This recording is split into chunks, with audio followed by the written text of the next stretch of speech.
ही गोष्ट आहे एका युवतीची, आपल्या भोवती असणाऱ्या पण दिसत नसणाऱ्या विश्वाची. काय खरं आणि काय खोटं हे ज्याचं त्याने ठरवावं, पण हा प्रकार तुमच्यासोबतही घडू शकतो. कोकण पट्ट्यात एका गावी राहणाऱ्या मुलीची ही गोष्ट आहे.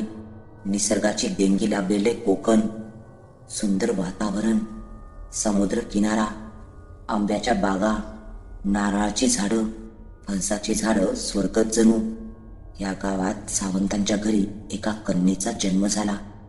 सावकार सावंत, मूळचे मुंबईचे, पण आता त्यांचा मुक्काम त्यांनी काही वर्षांपासून गावी केला होता. कन्येच्या जन्माने त्यांचा तो वाडा आनंदाने भरून गेला. रीतिरिवाजाप्रमाणे ब्राह्मणाला बोलवण्यात आले पत्रिका काढण्यासाठी.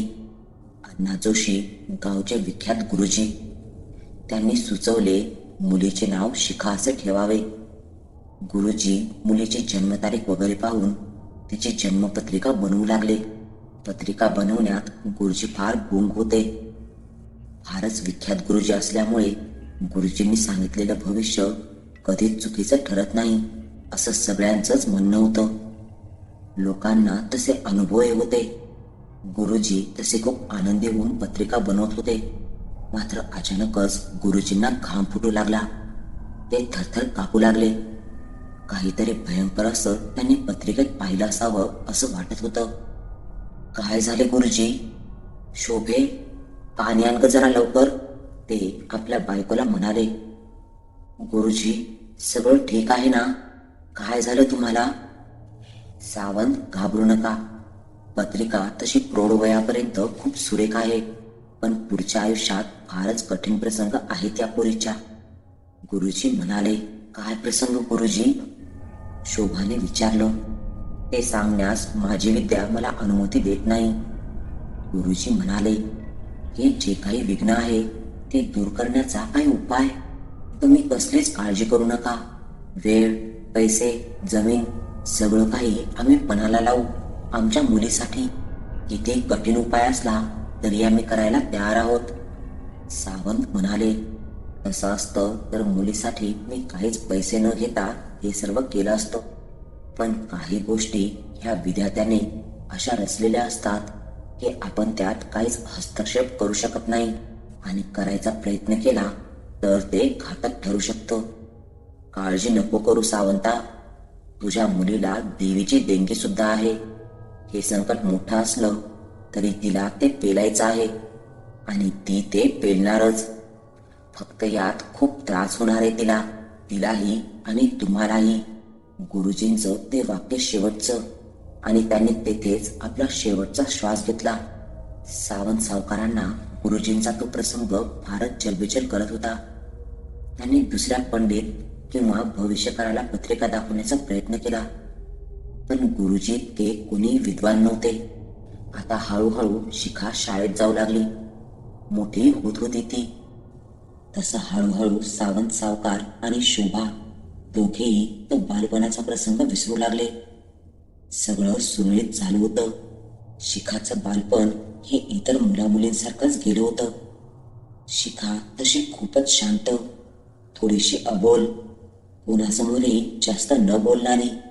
मुलगी तशी खूप गोड होती, रूप सुद्धा देखणं होतं. आता हळूहळू ती वयात येऊ लागली. शालेय शिक्षण पूर्ण झालं. पुढे तिने पदवी मिळवली. आता मुलीचं लग्नाचं वय झालं होतं. तसं सावकाराने तिला विचारलं देखील, कोणी तुझ्या बघण्यात आहे का? जर उच्च शिक्षित आणि सुसंस्कृत घरातला असेल तर आम्हाला काही अडचण नाहीये.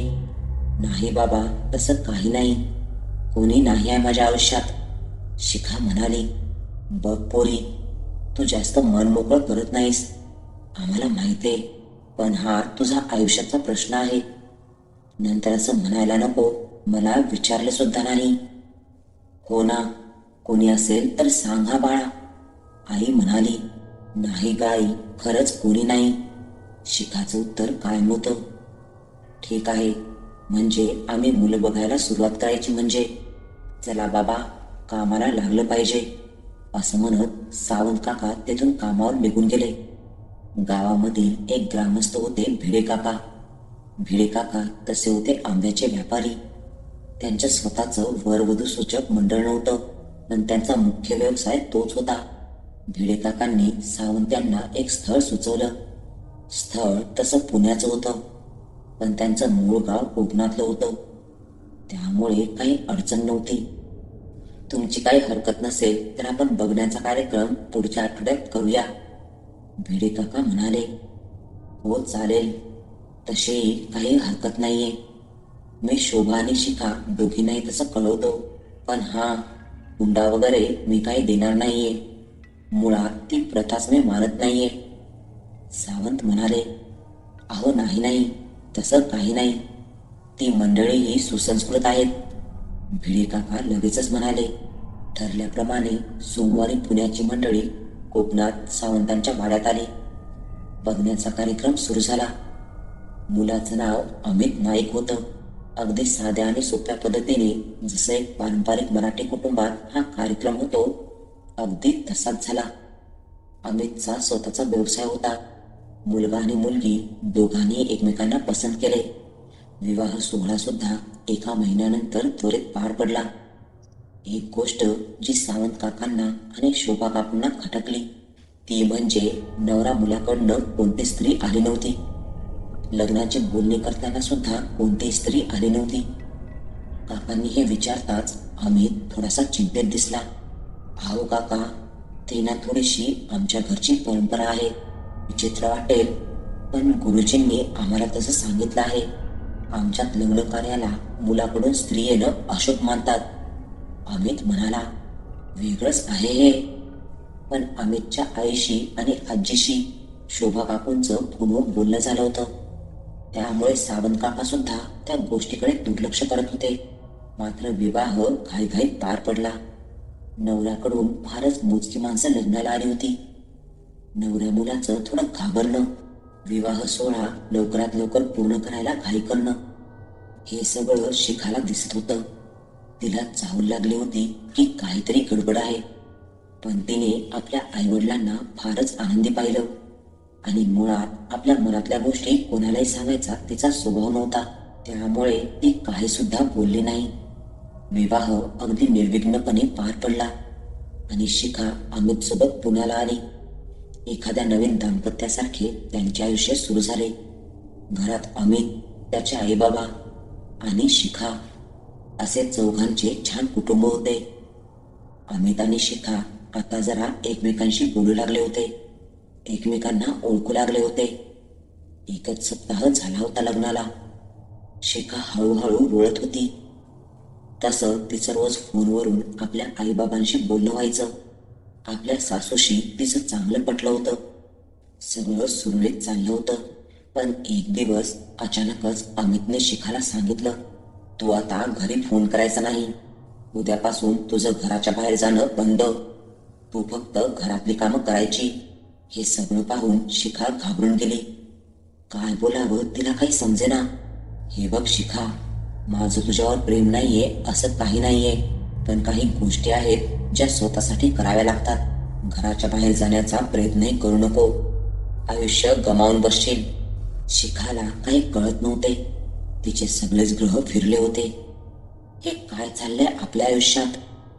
तिला ह्याची चाहूल होती, पण सगळं इतकं भयानक होईल असं तिला कधीच वाटलं नव्हतं. ती आपल्या सासऱ्याकडे याची तक्रार घेऊन गेली.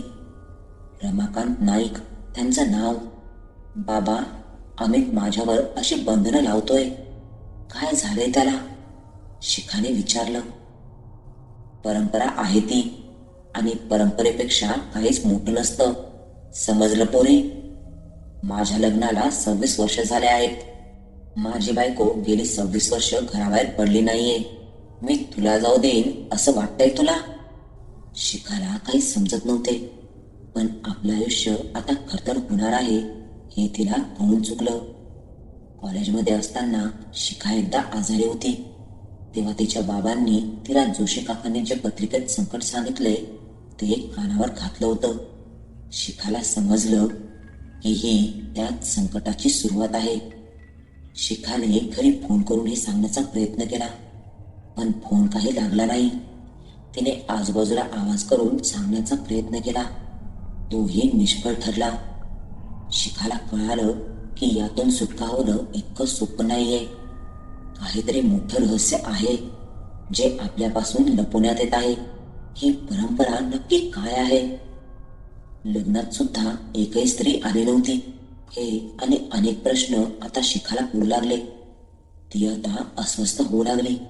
मी नक्की कुणाची मदत मागू, कुणाला हे विचारू? शिखाला काहीच कळत नव्हते. अमित सुद्धा आता तिच्याशी पहिल्यासारखा वागत नव्हता. तो बदलला होता. इतका की तो फक्त आणि फक्त अमावस्येच्या दिवशी तिच्यासोबत संभोग करत असे. त्या दिवशी त्याचं रूप काही वेगळंच व्हायचं. माणूस नाही, जणू राक्षस असावा. शिखा कितीही रडली, ओरडली किंवा कितीही तिला त्रास झाला तरी अमावस्येला तो संभोग सोडत नसे. इतर दिवशी तो तसा विचित्र असायचा, मात्र इतकाही नव्हे. पण अमावस्येला त्याला काय व्हायचं हे कोणालाच कळत नसे. असे करता करता 1 वर्ष होऊन गेले. आपले आई बाबा आपल्याला अजून भेटायला इकडे आले नाही. आपण येथून जाऊ शकत नाही, पण ते तर येऊ शकतात. हे काही साधं सोपं वाटत नाहीये. फक्त एकच व्यक्ती होती जी तिला या संकटात मदत करू शकत होती, आणि ती म्हणजे तिची सासू प्रमिला. शिखाने याआधी सुद्धा खूप वेळा प्रयत्न केला होता त्यांना विचारायचा, नक्की हे काय चालू आहे, काय आहे ही परंपरा. पण नेहमी प्रमिलाने उत्तर न देताच विषय बदलला होता. शिखा या सगळ्याला कंटाळली होती, मात्र ती धीर सोडत नव्हती. शेवटी तिच्या सासूला तिचे हाल बघवले नाही. एक दिवशी पौर्णिमेला तिने शिखाला आपल्या खोलीत बोलावलं आणि सांगण्यास सुरू केलं, हे बघ बाळा, तू हे सहन करू शकणार आहे की नाही मला माहिती नाही. तू काय आणि मी काय, किंवा आपल्या घरात याआधी आलेल्या स्त्रिया काय, सगळ्यांच्याच वाटेला हे भोग आले आहेत जे तू भोगते. हे चक्र कधी सुरू झालं आणि कधी संपणार कोणालाच माहिती नाही. मला स्पष्ट सांगा. माझी तयारी आहे, किती मोठा धक्का असला तरी पचवायची. बाळा, तुझा नवरा म्हणजे माझा मुलगा अमित हा काही जिवंत माणूस नाहीये. मृत व्यक्ती आहे तो. तोच काय, या घरात राहिलेला प्रत्येक पुरुष हा मृत व्यक्ती आहे आणि बायका ह्या जीवित मनुष्य. काय काय बोलत आहात तुम्ही? शिखा खूपच घाबरून गेली. धीर ठेव पोरी, ह्या घराला हा श्राप आहे कित्येक पिढ्यांपासून. या घरात फक्त पुरुष जन्माला येतो, ते सुद्धा जर संभोग हा अमावस्येला झाला तरच. जन्मल्या जन्मल्या त्याचा मृत्यू होतो आणि श्रापाची सुरुवात होते. हे बाळ आता मृत असून त्याची आत्मा त्याच्या शरीरात परत जाते आणि तो माणूस म्हणून जगायला लागतो. पण जन्माला आल्यावर लगेचच घराच्या देवाऱ्यात एक नारळ ठेवून नवस बोलावा लागतो की ह्या मुलाचं लग्न वयात आल्यावर एका जिवंत स्त्रीशी रीतिरिवाजाप्रमाणे होईल. त्या लग्नात आमच्या घरचे फक्त मृत व्यक्ती उपस्थित राहतील. कित्येक वर्ष हे असंच चालू आहे. तुझ्या पोटी सुद्धा एक मुलगा जन्माला येईल आणि पुढे हे चक्र सुरू राहील. आता आपण किती मोठ्या संकटात आहोत हे शिखाला कळून चुकलं आणि तिच्या पायाखालची जमीनच सरकली आणि हे सर्वच तिच्यासाठी अकल्पनीय होते.